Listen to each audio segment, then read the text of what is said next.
Dr. Doreen Grand-Pichet is the Dr. Doreen is an expert in autism. Doreen Grand-Pichet. Dr. Grand-Pichet. Dr. Doreen Grand-Pichet. Dr. Doreen Grand-Pichet is a visionary in the field of autism. Now you can ask her questions on Ask Dr. Doreen.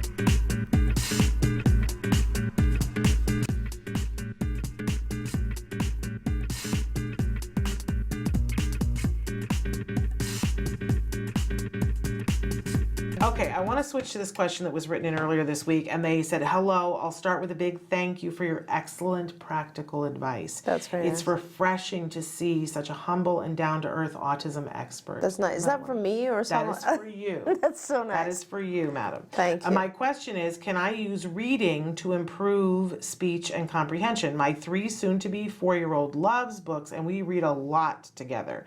He's obsessed with words. He can recognize, sight read, and phonetically sound out hundreds of words. He currently memorizes his age 5+ flashcards, but his speech is still very behind.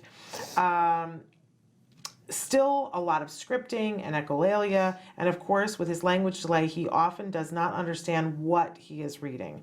I have been thinking about using his emerging literacy skills to help his speech development, but don't really know how, and no idea if this is a good idea anyways. It's All a right. great idea. There you First go. of all, congratulations. So children who teach themselves reading are hyperlexic.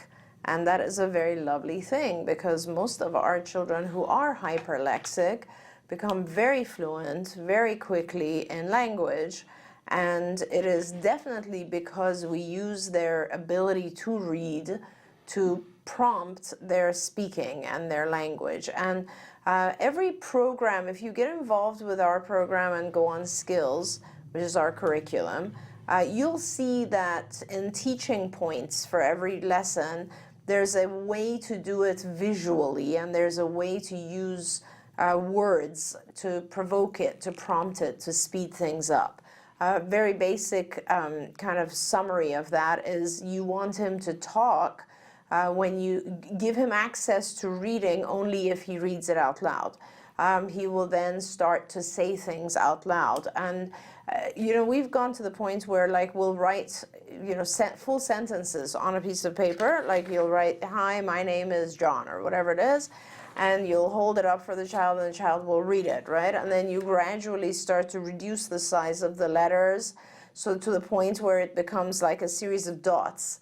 Over time, and you're just doing this, and then you can just use a blank sheet, and the child will really start to vocalize, because you're fading out all these different things and they're starting to vocalize. Or, you know, if let's say you're doing another lesson where you're holding an object and you're asking what is it, and the child's not responsive, you can prompt him. All of your prompts become visual and in writing, right? So you can prompt him by writing the answer, you can prompt him by writing the question that you're asking. A lot of our visual kids, we give the instruction visually in writing form, and we give the answer as a prompt in writing form. We use all of the written material as prompts to get the child to vocalize. So I think it's a very good thing. You definitely want to use it to provoke his vocalization, but also to get him to, you know, when you say he's not understanding exactly what he's reading, later on when he gets a little bit more fluent with language, with just speech, vocalization, you'll go into and start teaching. You'll you'll make sure that you're slowing down, and when he reads something, you'll want to ask a lot of questions like, what did the person say? Who was in the picture? And you'll use big words. We have lots and lots of prompting techniques for this. So use Skills. Go on Skills for Autism. Use Skills to guide you. There's any lesson that you do. I mean, Skills automatically guides you anyway, because all you do is you answer a lot of questions about your child, and then Skills will tell you what lessons to start with. But everything you do, use the visual modifications, because you'll see a lot of this type of prompting in there. Okay, I'm looking at all the things that have come in on Facebook and want to address. Maureen had asked, what can you do if you have identical twins with ASD who both throw and swipe things? Are they feeding off of each other's actions? And she went on to say, definitely the throwing of dinnerware. Now, Elvira, what I love is when they start talking to each other. So Elvira said, my son stopped throwing things by having him pick it up every time. Just That's wanted to address that, overcorrection, yeah. what Elvira said. But that's not necessarily a bad thing, right? No, it's when we one hear of the techniques. overcorrection, we instantly think, oh, is that a bad thing? No, but it's no, it's not just at a all. technique. It's just correction of what happened repeatedly. So basically, so again, it goes back to, we can't necessarily tell you right now if you should overcorrect or you should, reduce attention to it or what you should do, because we don't know what the function is. Once you identify the function of the behavior and we figure out exactly why your child is doing that, then we'll be able to give you a whole bunch of ideas of intervention. It could very well be that they're feeding off of each other.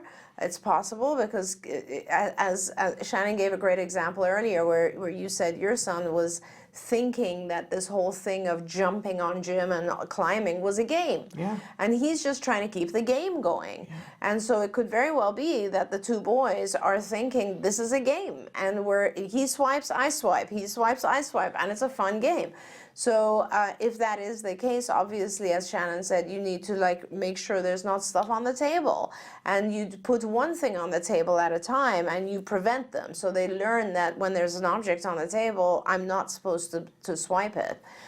You could, there's too many interventions. I don't want to start giving you ideas because really we need to know what the function is first. There's a lot of reasons that could be leading to this. Okay.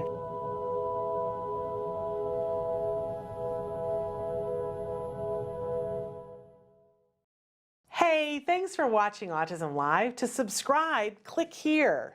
And if you'd like to check out some more of our videos, click here.